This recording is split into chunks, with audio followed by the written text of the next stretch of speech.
I'm getting ready to plant cantaloupe, cucumber, and Brussels sprouts. I'm going to be using this larger greenhouse, Jiffy Professional greenhouse, which will be inside my greenhouse. Between the two of these, I should be okay. Now this one comes with some free labels, as if somebody cares. And of course it has 72 individual cells to start things growing. I want to discuss the individual cells for a minute. These trays, if you will take care of them, will last you a couple of seasons, and you can buy refills very inexpensively, these inserts. There are some little biodegradable things that you can grow your plants in and just stick them into the ground, and that way you don't disturb the roots. It's a real good system. These expand the same way as the previous deal. You put water in here, you just let them grow, and then you plant your seeds, you put the lid on, you give them time to grow. There's a rule of thumb which a lot of farmers will tell you: you never plant until the hardwoods come out. I have a neighbor, and he is really funny. He will tell you that some trees will lie to you. Some hardwoods will come out when it's not safe to plant. And he says that that tree did something to him anatomically, if you catch my drift.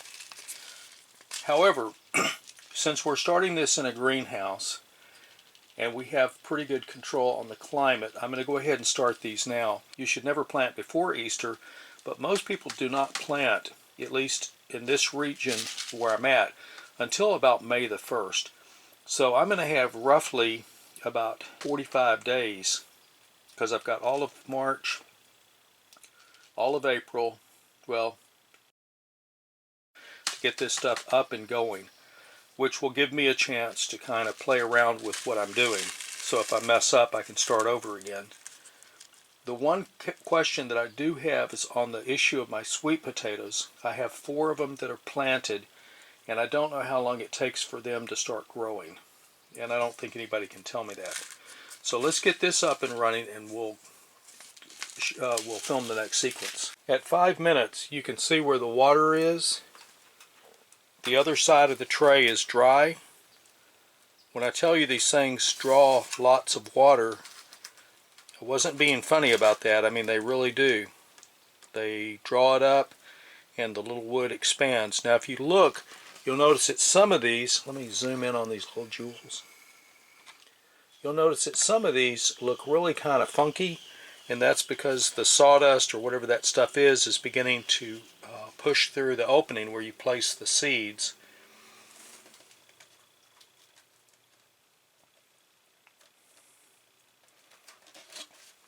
So in just a minute we'll get ready to put our seeds in. We'll put our fertilizer in there, and we'll test the pen out and see how it works. Alright, it's been about 20 minutes on this.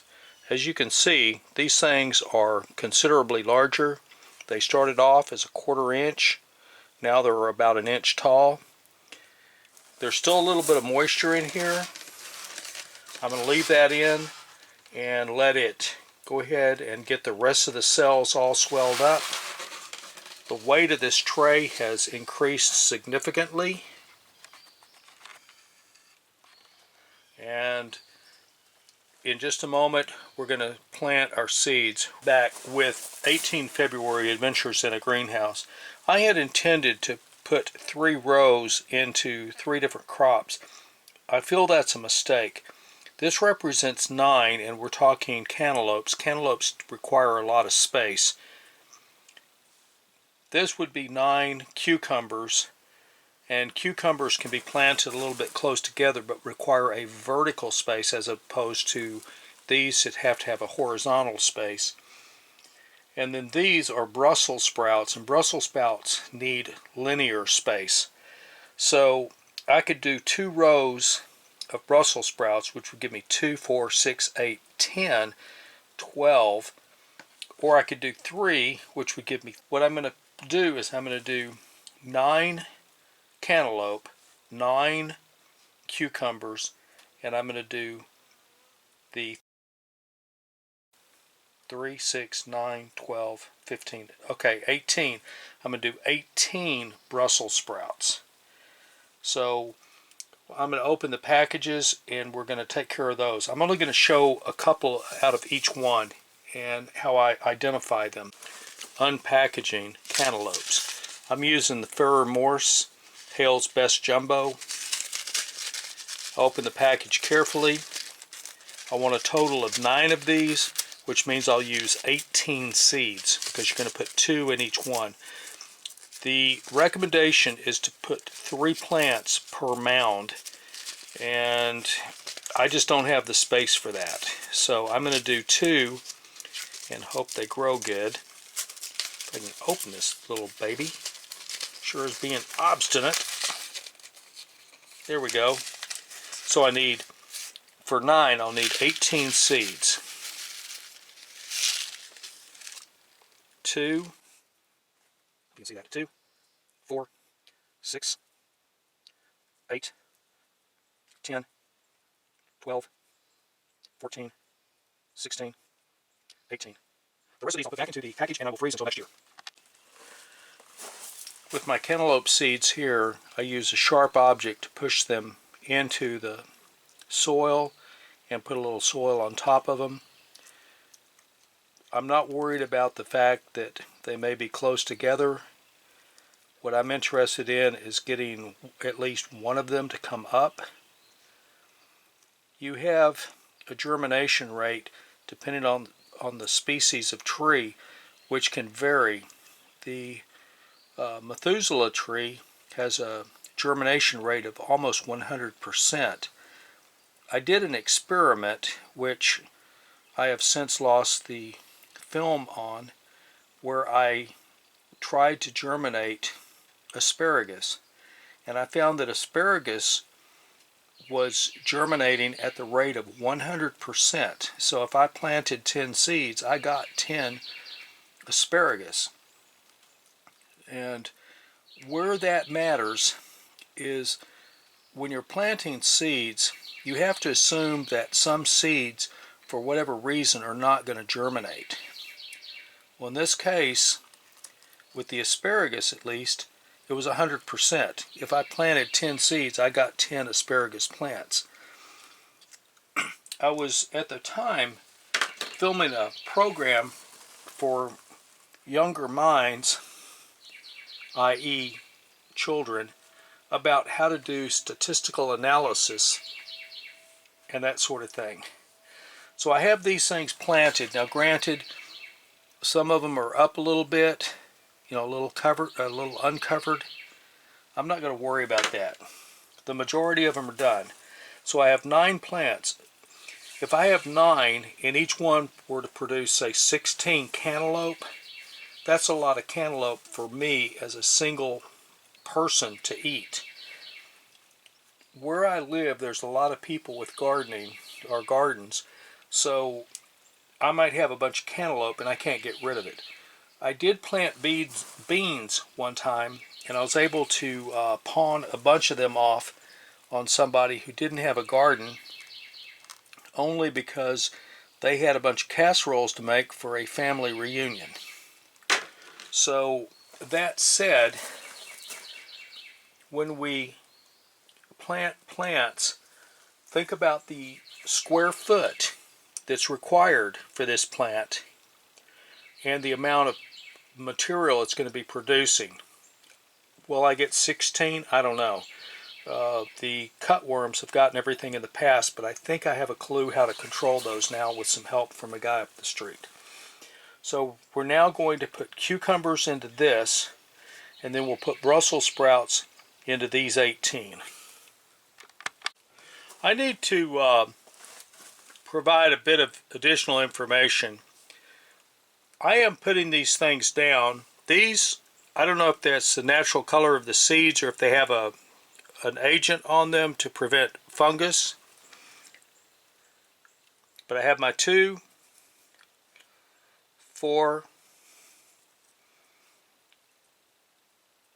6, 8, 10, 12, 14, 16,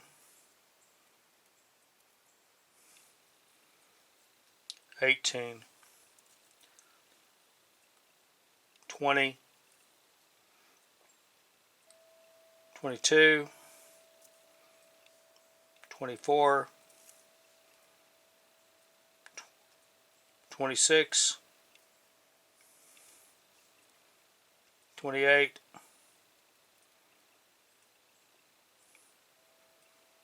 30, 31, 32, 33, 34,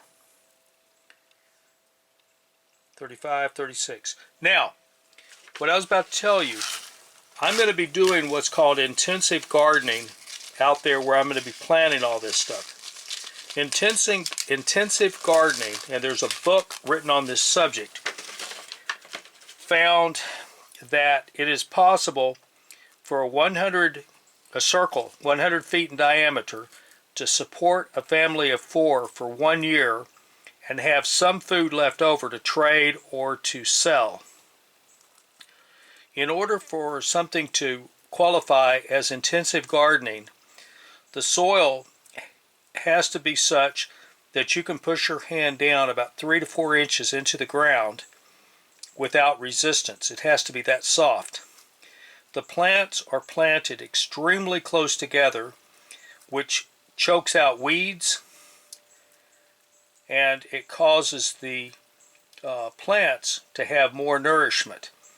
It's a highly composted soil, almost impossible to walk on if it's wet, and I live in a place where it's a bit of a swamp.